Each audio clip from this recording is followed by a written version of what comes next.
how does someone really know if information on health, weight loss, or whatever is trusted, credible, and reliable?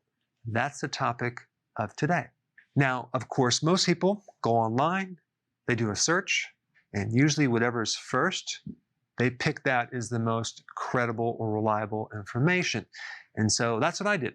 I actually went online and I typed in the best way to lose weight. And then what I did is I ordered their booklet. And so what we're going to do today is we're going to go through it. And I'm not going to mention who it is, whatever. I'm just going to kind of go through it. And I want to evaluate it from two viewpoints. One, from my viewpoint, and two, from a consumer's viewpoint.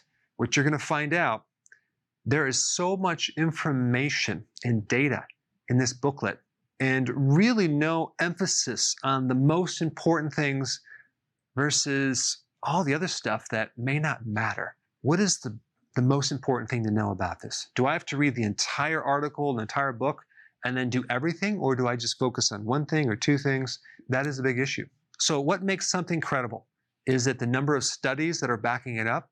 The problem with studies is most people don't read them. They're relying on secondhand information. And also there's a ton of manipulation and bias in the area of research.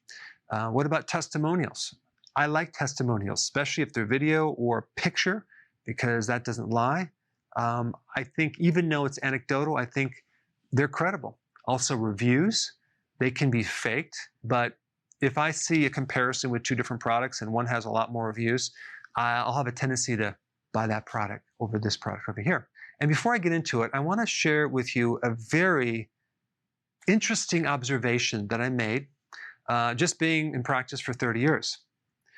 Whatever is touted as the most reliable information, the most credible, the most trustworthy information, especially if it's in the area of mainstream, I usually look in the exact opposite direction. I have found through experience that it ends up not being the most reliable information. And what happens if someone has a fixed idea and knows everything about it, it's almost impossible to teach them anything because they won't look at the information. They already have their mind made up. So when you evaluate something, you have to look at the information yourself. You have to ask yourself, does it make sense? You have to differentiate, is it fact from opinion? So let's go through this booklet. I read the whole thing, and the first thing they're talking about, there is no secret that 2 in 3 American adults weigh too much. The question is why? As it turns out, there isn't one simple answer. Darn it, I was looking for that simple answer. It starts with a combination of genes and environment we live in today. Okay, so right there, talking about genetics, okay? And a little bit later, they said that scientists have found 127 different genes related to obesity, but that's pretty much it. So now the point is, okay, what can you do? If you have a genetic weakness, there's not much you can do. So right there, if it's genetics, and I'm a consumer reading this, I'm like, oh, I guess I just have bad genes, and there's nothing I can do about it, right? And so then they talk about stubborn hormones. They talk about leptin, okay, which has to do with appetite. And then they get into consuming high-calorie foods and too little exercise, okay? I mean, we've heard that a million times, right? We know that going on a low-calorie diet just does not work. So then they get into the power of genetic influences could be up to 40% of your BMI, which, you know what? That's just opinion. That's not a fact. I totally actually disagree with that. But if I was a consumer, I'm like, oh, geez, I might have to go check my genetics there. That could be why I'm not losing weight. So any diet that I do and it doesn't work, I could just blame it on my genes, right? All right, next part here, we're talking about calories and portion control. Again, it's like eating less calories. It says right here, in one study, researchers offered volunteers 4 different serving sizes of macaroni and cheese, okay? When served the largest portion, the volunteers polished off 30% more food than when given the smallest portion. They didn't report feeling any more full than when they ate the smallest size. Now, let me just say something about this right here. This information is just very confusing because what they're omitting is the fact that if you eat any carbs at all, especially macaroni and cheese, you're going to stimulate insulin, and insulin is going to cause hunger. So as far as portion size, whether you have a big bowl of macaroni and cheese or a little bowl, it's still going to make you hungry, and this gives us no good advice or information. And then here on this page, it talks about metabolic syndrome, okay? That's like when you have high blood pressure, high cholesterol, you're pre-diabetic, and you have visceral fat right here, but nowhere in there do they talk about what causes that. High levels of insulin. So you're omitting that piece of data. They're talking about you should lose weight to improve your metabolic syndrome. Just like right here, lose weight, keep it off, and maintain a healthier weight. My whole thing is, let's get healthy first so you can lose weight, but that's not their motto. All right, next page, we have some tips. Brown bag it at least 3 times a week. Add 2 healthy foods to your shopping list. Rethink your drink. All right, these are all tips that are pretty low on the list of importance. All right, next page, it says avoid ultra high calorie foods. And they're talking about fats, right? Saturated fats. Well, we know fats are necessary to be able to satisfy you. So if you're going low fat, lean, which we'll get to in a little bit, you're just going to be actually more hungry because there's nothing there to satisfy you, especially if you're doing snacks. Okay, this next part, they're talking about strict calorie counting isn't the best strategy. Okay, well, that's good. And then we get over here, it says beating hungry with a high quality diet. So there's a quote here. It says eating processed carbohydrates raises insulin levels, and insulin drives calories into fat cells for storage. Well, thank you. Right here is the most important sentence of the entire book, but there's no other mention of this, okay? So they're actually telling us that, processed carbohydrates are going to raise insulin, and you're going to store fat. But the next part of the page, it's giving you all these carbohydrates you should be eating. It says right here, good carbohydrates. Although processed carbohydrates can lead to weight gain, not all carbohydrates are bad. In fact, carbohydrate-heavy foods such as peas, beans, lentils, fruits, vegetables, and whole grains can be a healthy part of your weight loss. Well, not if you're the average person in America. Not if you have insulin resistance. Not if you are over the age of 40. You have to stop the Q-tip when there's resistance. Here's the thing. Even when I wrote my first book, I recommended consuming fruits. This was probably, I don't know, maybe 10 years ago. And I was eating apples every day. Those apples were keeping me overweight. I think I weighed 211 pounds. I'm 180 now. And all I did is remove the apples. I mean, so an apple has like 19 grams of sugar. And then they're recommending whole grains. Not a good idea. All right, next page here, we get into consuming fiber foods. Again, more grains. One of the easiest ways to sneak more fiber into your diet is to increase the intake of whole grains. What about vegetables? They don't mention that. People who on a regular basis consume whole grains tend to have lower BMI and less body fat than those who don't eat whole grains. I would love to see that study, and I'm not talking about a questionnaire study, I'm talking about an actual study. I will guarantee there is no study other than a questionnaire over 5 years. Aim for at least 3 servings every day. For more ideas of boosting your fiber, see page 10.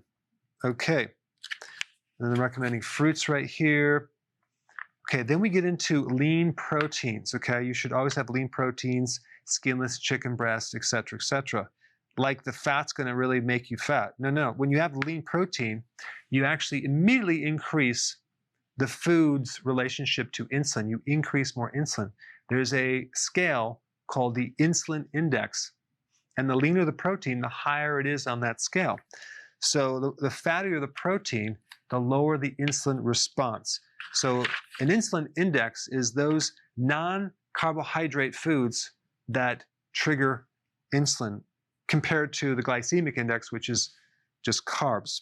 All right, so here we have another sentence here. I like this. They go, some research even hints this type of fat may increase the risk of type 2 diabetes. We're talking about saturated fats. I like that. They don't tell you what research, and all they say is it hints. So it doesn't actually come out and say it, so it might influence it. So that's just a way of saying they don't really know, okay?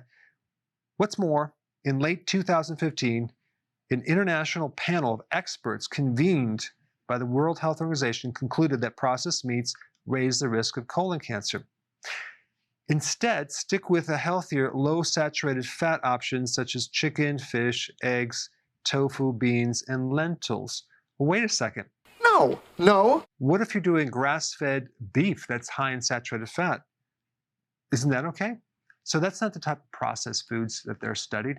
There actually is no study that I know about that's actually evaluating grass-fed beef or organic beef. It's mainly processed meats with nitrates and other chemicals.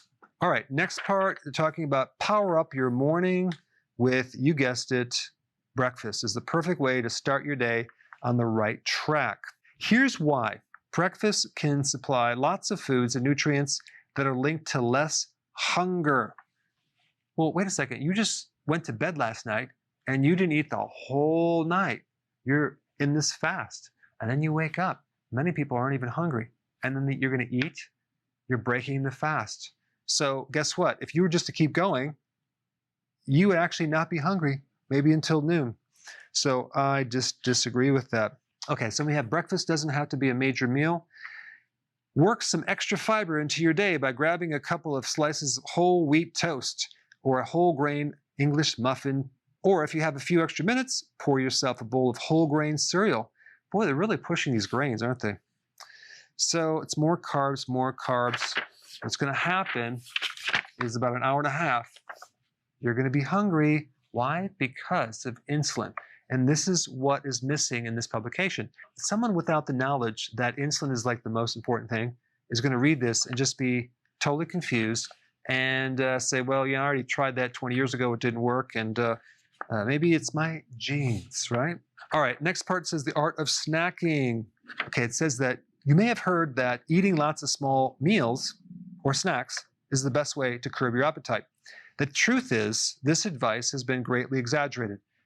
Now, on the second part of the page, it's telling you, when choosing snacks, simply follow the same guidelines. Prioritize whole foods with minimal processing and look for healthier sources of fat, carbs, and protein. So they're saying that, you know, maybe snacking is not a good idea, but then they're telling you to snack.